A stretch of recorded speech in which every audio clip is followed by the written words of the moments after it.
pessoal, agora eu vou compartilhar com vocês alguns dos principais equipamentos de eletrotermofototerapia mais utilizados na fisioterapia ortopédica. Como recurso de eletroanalgesia, eu trago para vocês a estimulação elétrica nervosa transcutânea, o famoso TENS, e a corrente interferencial. O TENS é o uso transcutâneo não invasivo da estimulação elétrica para produzir analgesia. O TENS geralmente é o equipamento mais utilizado pelo fisioterapeuta, porque a principal queixa que o paciente procura o profissional no consultório é a dor. Então, por este motivo, ele é um dos recursos assim mais utilizados, pelo fisioterapeuta, e também é um recurso que apresenta inúmeros estudos publicando a eficácia deste agente eletrofísico. E o TENS, ele atua estimulando nervos sensoriais periféricos, que são as fibras nociceptivas. Os mecanismos de eletroanalgesia são a teoria da comporta da dor, proposta por Meuzek e Wall em 1965, e a teoria da liberação de opioides endógenos. São através desses dois mecanismos que o TENS gera a redução da dor. A primeira teoria, que é a teoria da comporta da dor, o famoso portão da dor, ele fala, esses dois cientistas, eles falam o quê? Que existe um portão da dor, que ele se reporta à substância gelatinosa que fica lá localizado no corno dorsal na medula espinhal. E lá nessa substância gelatinosa encontram-se interneurônios excitatórios e inibitórios, que essa substância ela permite a passagem do impulso nociceptivo, impulso doloroso, para a substância T, que levará para o trato espinotalâmico e assim leva em direção às áreas centrais da dor, que é o córtex cerebral e o tálamo. Essa teoria, ela fala que a TENS, ela atua justamente fechando o portão da dor. Então, ela vai atuar lá nessa substância gelatinosa, fechando o portão da dor, através da estimulação de fibras do tipo A-beta, que são de condução rápida, por serem mielinizadas. Então, a teoria, ela fala disso, que o TENS, ele veio para fechar esse portão da dor. Então, pessoal, eu queria só relatar aqui de forma bem breve que não existe uma área específica da dor lá no cérebro. É uma matriz da dor. São algumas áreas que processam essa informação dolorosa, gerando a resposta à sensação de desconforto e dor no indivíduo. Então, se eu tenho uma lesão lá no meu tecido, e aí o que acontece? Os meus nociceptores transmitem essa informação dolorosa lá para meu corno dorsal da medula, que essa transmissão ela é feita pelas fibras do tipo A-gama e as fibras do tipo C, que são fibras amielinizadas e de condução lenta. E aí, elas levam essa informação lá para o corno dorsal, estimulando os interneurônios excitatórios a permear, a modular essa informação lá para as áreas centrais. E quando chega nas áreas centrais, essa informação ela é processada e assim vem a resposta de dor. A TENS, ao estimular as fibras de contração, de condução rápida, que são as fibras do tipo A-beta, elas conseguem chegar mais rapidamente do que esse estímulo doloroso. E aí ela consegue reduzir essa informação dolorosa. E aí não é que fecha o portão, não é que passa nenhum estímulo doloroso, não. Ela reduz. Por isso que quando você utiliza, por exemplo, o TENS, a maioria dos casos, eu vou dizer assim, praticamente todos, o paciente ele reduz a dor, ele não cessa, não tira por completo a dor, ele reduz a dor. Então o TENS está justamente para reduzir essa dor. A outra teoria, que é a liberação de opioides, ela é liberada com a estimulação elétrica, ela é liberada opioides do tipo como encefalinas e as endorfinas lá a nível medular. E elas irão reduzir a ação do glutamato e da substância P, que são neurotransmissores que estimulam esses interneurônios excitatórios a estar mandando essas informações nociceptivas dolorosas lá para as áreas centrais, que são nosso córtex cerebral e o tálamo. E é justamente isso. A estimulação elétrica vai estar justamente liberando esses opioides, e esses opioides vão estar reduzindo a ação desses neurotransmissores. Eu trago para vocês agora um quadro resumo Neste quadro, eu trago para vocês os principais modos do TENS, né? E alguns parâmetros de intensidade, duração, frequência e o tempo. E eu trago para vocês o primeiro modo, que é o modo convencional. É um modo bastante utilizado, né? Que a intensidade ela atua a nível sensorial, onde o paciente refere pontada e formigamento. A duração do pulso ela deverá ser menor que 200 microsegundos. A frequência ela deverá estar em torno de 50 a 100 Hz e o tempo da conduta será em torno de 30 minutos. O modo convencional ele atua pelo mecanismo da comporta da dor. Por ele atuar por este mecanismo, o resultado ele é imediato. Então, imediatamente quando você utiliza esse recurso para reduzir a dor, imediatamente consegue reduzir a dor. Porém, essa redução da dor ela é de curto período. Então, ela é uma redução da dor imediatamente, mas de curto período. Já o modo acupuntura, a intensidade é a nível motor alta. O paciente relata, né, pequenas contrações de unidades. A duração de pulso ela é maior que 200 microsegundos. A frequência ela é baixa, em torno de 1 a 10 Hz. E o tempo de duração da técnica é de 20 minutos. O mecanismo de eletroanalgesia utilizado por este modo é a liberação de opioides endógenos.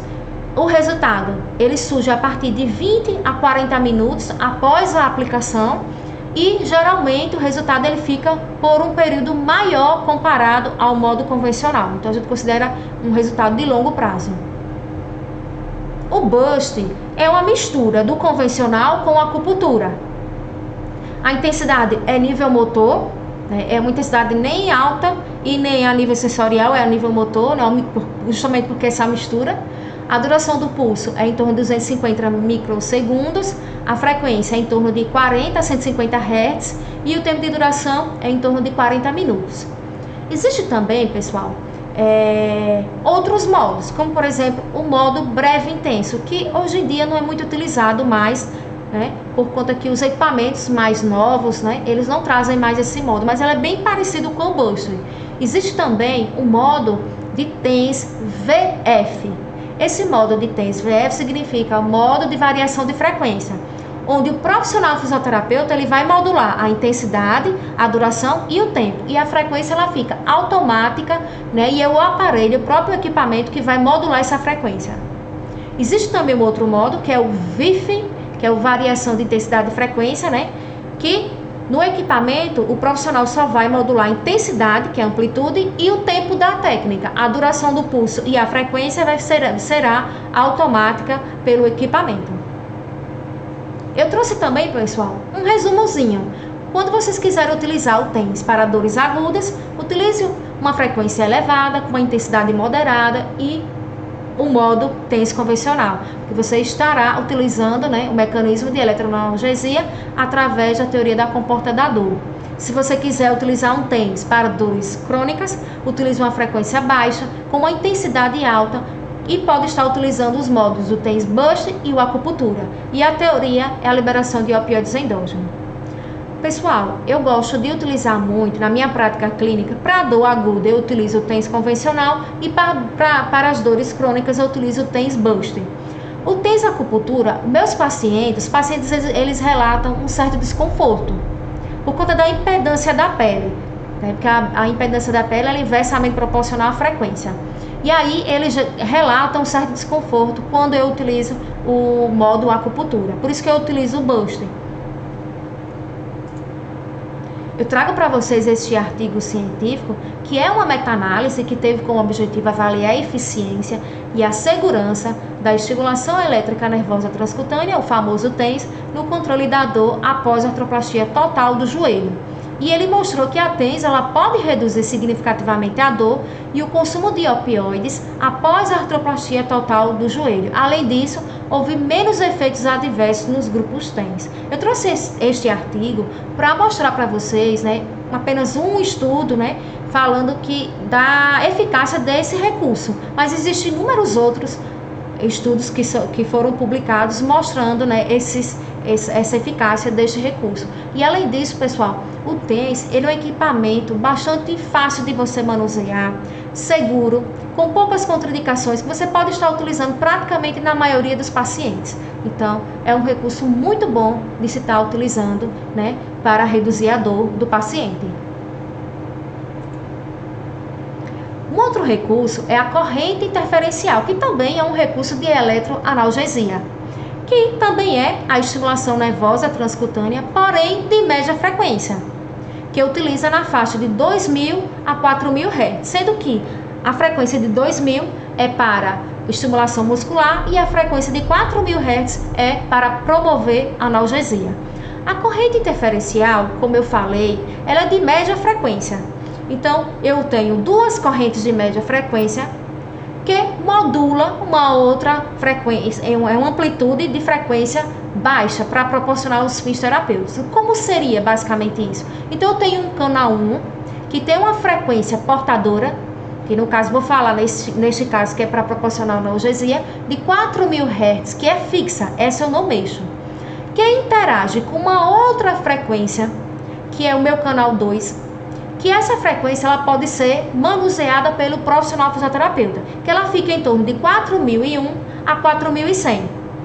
O somatório, quando você soma essas duas frequências e divide por 2, você terá a frequência média resultante, que neste caso, se eu utilizar, por exemplo, um exemplo que eu coloquei aqui, 4.000, 4.100, eu terei uma frequência média resultante de 4.050 Hz. E ela será modulada numa amplitude que será uma frequência de 100 Hz. Esse 100 Hz eu consigo, pela diminuição, a diferença dessa frequência de 4.100 do canal 2 pelo meu canal fixo. Então, eu modulo, né, gero uma frequência de amplitude modulada com uma baixa frequência, para assim eu conseguir obter os efeitos, né, terapêuticos. Os principais efeitos fisiológicos desta corrente interferencial é a analgesia e a estimulação muscular. Ela é uma corrente, por ela ter uma frequência maior e ser uma frequência de média frequência, ela penetra mais profundamente nos tecidos e isso gera um menor desconforto para o paciente, porque como eu já havia dito, que existe a impedância da pele, ela é inversamente proporcional à frequência. Então, quanto maior a frequência, menor a impedância da pele. Então, menor o desconforto. Então, se eu geralmente eu gosto muito de utilizar essa corrente. Mas assim, eu utilizo naqueles casos que eu quero atingir tecidos profundos e se o meu paciente, por exemplo, ele relata muito desconforto, que doutor, eu não gosto do TENS, que ele é muito desconfortável. Uma boa opção é utilizar a corrente interferencial, porque ela reduz esse desconforto por conta da bioimpedância da pele. Um outro recurso também muito utilizado na fisioterapia ortopédica é o ultrassom. O ultrassom é um recurso que existe em inúmeros estudos, né, que mostra, né, comprova, né, a eficácia deste recurso. Porém, para ele gerar efeito, precisa de 3 fatores, né, que são primordiais para gerar os efeitos, né, benéficos com o ultrassom. Que o primeiro é que o equipamento esteja calibrado, que seja aplicado uma intensidade ou dose correta e o tempo de aplicação também seja correto. Porque qualquer erro nesses 3 fatores pode implicar, né, de não estar gerando, não estar ocasionando efeitos desejáveis, né, com este recurso. Queria ressaltar também, pessoal, que é um equipamento que ele descalibra com facilidade. Precisa o profissional estar a todo momento calibrando esse equipamento e estar observando se ele está funcionando, porque ele descalibra com facilidade. E o ultrassom, ele é definido como uma onda sonora inaudível de alta frequência com potencial de provocar efeitos fisiológicos térmicos e não térmicos. Eu queria também relatar, pessoal, que a onda ultrassônica, quando ela sai lá do meu transdutor, do meu ultrassom, ao atingir meu tecido, essa saída, o fato dela passar de um meio para o outro, acontece a dispersão da onda. Porque a onda ela não vai em linha reta, existe uma dispersão da onda. E aí já começa a perder energia. Além disso, também existe processo de perda de energia por reflexão e por refração. E aí o restante ele é absorvido do meu tecido.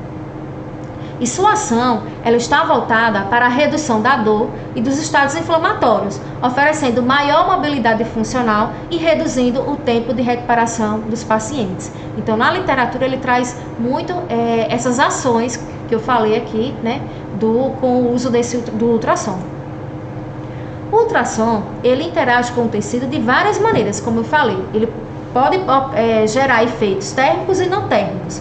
Que o efeito térmico é através do calor, né, o aquecimento do meu tecido, e o efeito não térmico ou atérmico é provocado pela cavitação, que é a atividade das bolhas, são feitas bolhas dentro de um campo ultrassônico. Então, existe uma formação de bolhas e essas bolhas geram um efeito mecânico e aí proporciona alguns efeitos, né, de reparo do tecido, por exemplo, né, com a aplicação deste recurso. Eu trago para vocês agora um breve resumo dos principais parâmetros do ultrassom. Existem dois tipos de ultrassom. O de 1 MHz, que é aquele que é o profundo, em que a onda ela atinge tecidos mais profundos, em torno de 3 a 5 centímetros. O de 3 MHz, ele é o superficial e atinge tecidos, né, mais superficiais, de 1 a 2 centímetros. A absorção pela onda, ela vai depender dos tecidos. Por exemplo, um tecido que apresenta um alto conteúdo de proteína, então vai absorver mais. Já um tecido que apresenta um alto conteúdo de gordura, por exemplo, vai absorver menos. Por isso que as doses de energia, da intensidade de minha energia, ela é diferente de tecido para tecido. Por isso que eu não posso utilizar a mesma energia em todos os tecidos. Por isso que é um fator importante a intensidade e a dose dessa energia, por conta dessa absorção. Existem dois modos de ultrassom.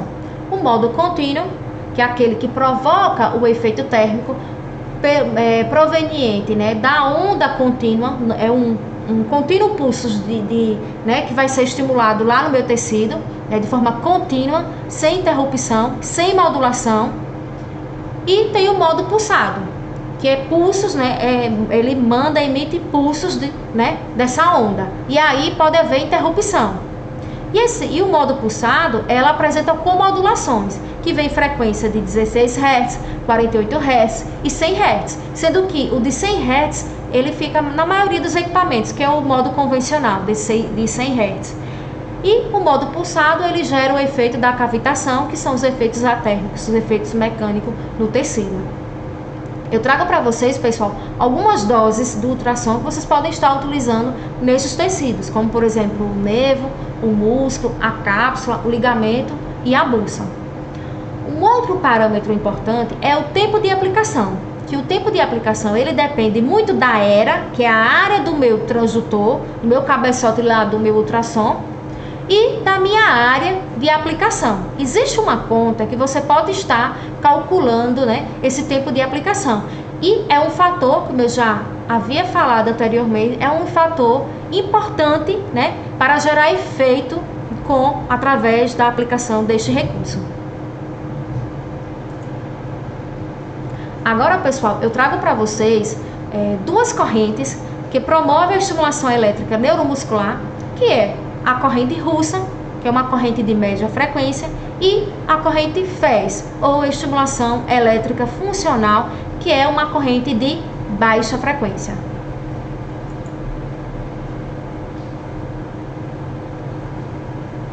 A corrente russa é um estimulador muscular elétrico capaz de produzir níveis mais profundos de contração muscular. E além de aumentar a força, né, ela é muito indicada para tratar músculos com inervação preservada.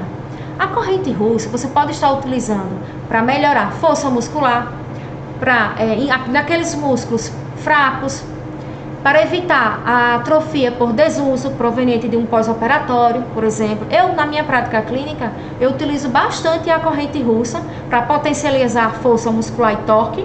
E gosto também de utilizar, eu tenho um protocolo para utilizar no pós-operatório. Porque eu sei que o exercício, ele proporciona aumento da força muscular. Mas assim, no pós-operatório imediato, o paciente, por questões mecânicas, né, por exemplo, por conta do edema, da cicatriz cirúrgica, da dor, o paciente ele fica com muito medo de fazer exercício. E aí eu gosto muito de estar utilizando a corrente russa associada, por exemplo, ao exercício isométrico, e assim eu consigo ganhar força muscular, né? Evitando a atrofia por desuso, a perda de massa muscular, e aí eu consigo potencializar a minha conduta, a minha reabilitação, e assim recuperar esse paciente em tempo hábil. A estimulação elétrica funcional, ou FES, o famoso FES, ele gera também, estimula, né, o músculo, né, e também ele consegue estimular contrações musculares, mas ele é bastante indicado para estimular nervos periféricos que inervam músculos paralisados ou fracos com o objetivo de melhorar a função motora prejudicada. Entre o FES e a corrente russa, o FES também você consegue estar melhorando força muscular, reduzindo a atrofia por desuso, potencializando o torque, mas assim, para os relatos do paciente, a corrente russa ela é menos desconfortável do que o FES. Por quê? Por conta que ela é uma corrente de média frequência, ela atinge atinge tecidos mais profundos, e também ela é menos desconfortável, né? menos desconfortável que o FES, porque não sei se vocês já utilizaram, mas o uso desses recursos de estimulação muscular, ela gera desconforto, o paciente faz aquela cara feia mesmo, né? Muitas vezes vai até o tolerável, para poder estar recrutando, né? Para poder estar estimulando essas fibras musculares. Eu trago para vocês também um resumo dos parâmetros, dos principais parâmetros da corrente russa e do FES. Eles são bem similares.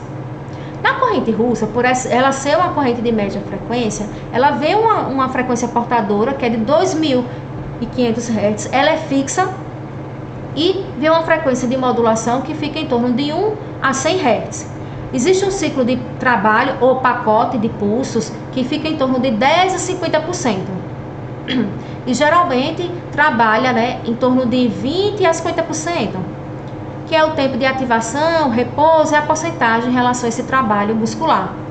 O tempo de contração, ele pode ser 1 por 1 e 1 por 2. Esse é o tempo mais utilizado, que traz de mais evidência na literatura, que seria 10 segundos de contração com 10 segundos de repouso, se for o tempo 1 por 1.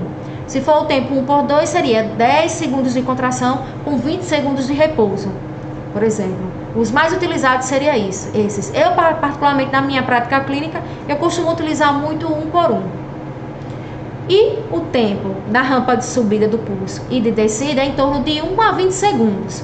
E é bastante utilizado em torno de 6 a 8 segundos. Você pode estar utilizando esses dois parâmetros, de tempo de subida e descida. Eu, particularmente, fico dentro dessa faixa de 6 a 8 segundos. O FES, né, traz uma frequência de 1 a 100 Hz, uma duração de pulso de 50 a 400 microsegundos. Eu queria, né, gerar uma atenção, porque em relação a esse parâmetro, porque acontece muito do profissional pegar o equipamento, né, a corrente do FES, e muitas vezes nem programa, nem mexe muito nesse parâmetro, né, passa batido, deixa o que está lá no equipamento. A faixa ideal para estar utilizando deste parâmetro é em torno de 200 microsegundos a 300 microsegundos. Seria o parâmetro ideal para estar utilizando com a duração do pulso. O tempo de contração e a rampa é igual ao da corrente russa.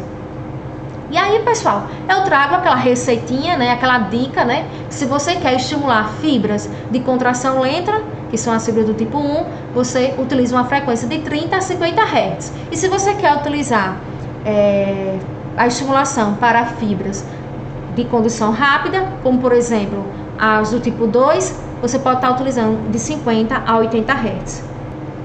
Eu trago para vocês mais um outro artigo científico, né, que mostram, é uma revisão sistematicamente, mostrando os efeitos da estimulação elétrica neuromuscular em pacientes com insuficiência renal crônica, em hemodiálise, na força muscular dos membros inferiores e superiores, na capacidade funcional e qualidade de vida. E esta estimulação, ela associada ou não ao exercício, parece ter efeitos positivos sobre eles, mostrando para vocês, trazendo um artigo aí, né, que esse tipo de estimulação elétrica, ela proporciona, sim, efeitos positivos para o paciente, para os pacientes. Eu, particularmente, na minha prática clínica, como eu falei anteriormente, a eletrotermofototerapia, ela foi um grande diferencial para mim, porque eu utilizava para potencializar as minhas condutas.